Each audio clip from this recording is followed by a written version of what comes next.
Isa sa mga main pieces ng malakas na team ng Serbia ang laser shooting wingman na si Bogdan Bogdanovic. Nakilala nga sa NBA ang player na ito dahil sa kakayahan niyang uminit mula sa 3-point range in an instant. Yeah, we'll see you again on Sunday. Herder under duress. Bogdanovic for three. Oh, a killer. Just remember why you played the game. You get to see, your Simple lamang gumalaw ang player na ito, ngunit napaka-effective ng mga moves na perfect sa laruan ng mga international tournament sa FIBA. Kaya nga tuwing World Cup at Summer Olympics ay mas lalong naghahalimaw ang isang Bogdan Bogdanovic. Ngunit bago siya makarating sa elite level ay minsan siyang naging isang bangko sa Serbia at Europe. But that did not stop him para magsipag at dalhin ang kanyang sarili sa pangarap niyang mag-NBA. Kilalanin natin ngayong araw ang isang Bogdan Bogdanovic. Tara at pag-usapan natin yan, Goat Fam.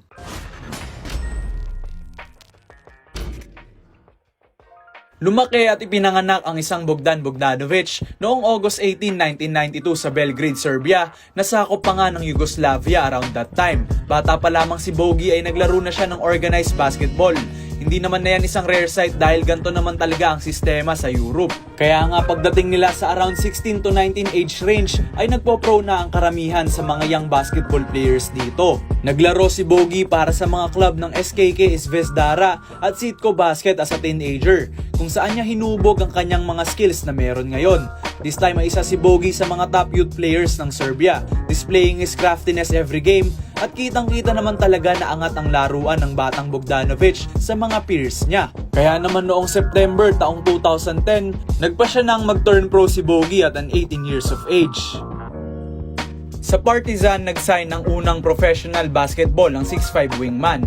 Sa mga unang seasons ni Bogi dito ay konting playing time lamang ang binigay sa kanya ng kanilang coach na si Vlada Jovanovic at nagtala lamang siya ng 5 points, 1.8 rebounds and 1 assists per game sa 6 na laro sa EuroLeague noong 2013. Pero noong napalitan si Coach Vlada ni Dusko Bujosevic, kasabay ng pag-a-adjust ni Bogi sa laruan ay mas naging effective player ang shooting guard para sa Partizan. Isa na siyang main starter ng team na ito sa EuroLeague at naging isa sa mga the best players sa Europe, averaging 15 points, 3.7 rebounds and 3.7 assists per game.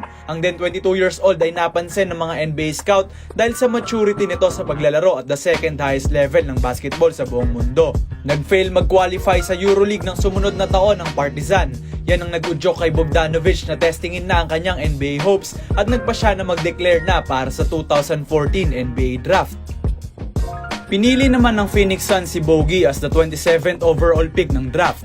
Isang draft and stash process ang naging sitwasyon ng 6'5 guard dahil hindi siya agad pinalaro sa NBA at piniling mas lalo pang magpalakas muna sa Europe. Bumalik siya sa Europe para maglaro sa Fenerbahce ng Turkey noong July 2014 kung saan siya nagkaroon ng 4-year contract. Naging isang key starter ng Fenerbahce ang sharp shooting guard na 3 seasons ang tinigal ng paglalaro dito, displaying his elite level basketball skills at talagang palapit na siya ng palapit sa kanyang prime. Noong 2015 to 2016 season ay tinulungan niya ang kanyang koponan na manalo ng Turkish League Championship, averaging 11.7 points, 3.3 rebounds and 3 assists per game. The following year ay greater accomplishments pa ang nakuha ni Bogi dahil naipanalo nila ang EuroLeague Championship this year at nanalo sila ng second consecutive Turkish League title na siya rin ang naging finals MVP with averages of 15 points, 3.8 rebounds, 3.6 assists and 1.1 steals per game. Ito ang naging huling taon ni Bogi ng paglalaro sa Europe at nag-decide na siya na pumunta sa NBA to pursue greater career paths. Na-trade si Bogi sa Sacramento Kings kung saan siya naging isang rising star sa NBA. He had a smooth transition sa NBA dahil polish na rin talaga ang skills niya sa pagpasok sa liga as a 25-year-old rookie. Naging Rising Stars Challenge MVP ang Serbian guard that year at napasama sa NBA All-Rookie second team.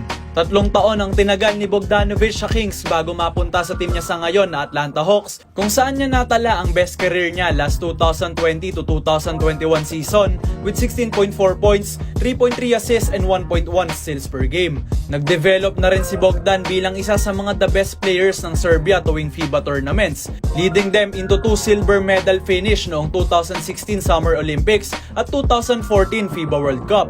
This year ay may chance sila na makuha ang ginto sa 2023 edition ng World Cup facing Germany. At mataas ang chance na kapag Serbia ang nanalo ay si Bogdan Bogdanovic ang tatanghaling finals MVP ng torneo na ito. Ngayon pa nga lamang ay isa ng legend sa Europa at sa Serbia ang isang Bogdan Bogdanovic. Tignan nyo na nga lamang ang career achievements niya at 31 years old. Napakarami na nga niyan, Goat Fam, at tiyak na madadagdagan pa yan sa paglaon ng kanyang NBA at FIBA career. Yan nga ang naging kwento ng sharpshooter galing Serbia na si Bogdan Bogdanovic. Thank you for watching, Goat Fam. Pero bago ka mag-scroll, Goat Fam, teka at baka magustuhan mo itong epoch game. Maglalaro ka lang, magkakapera ka pa.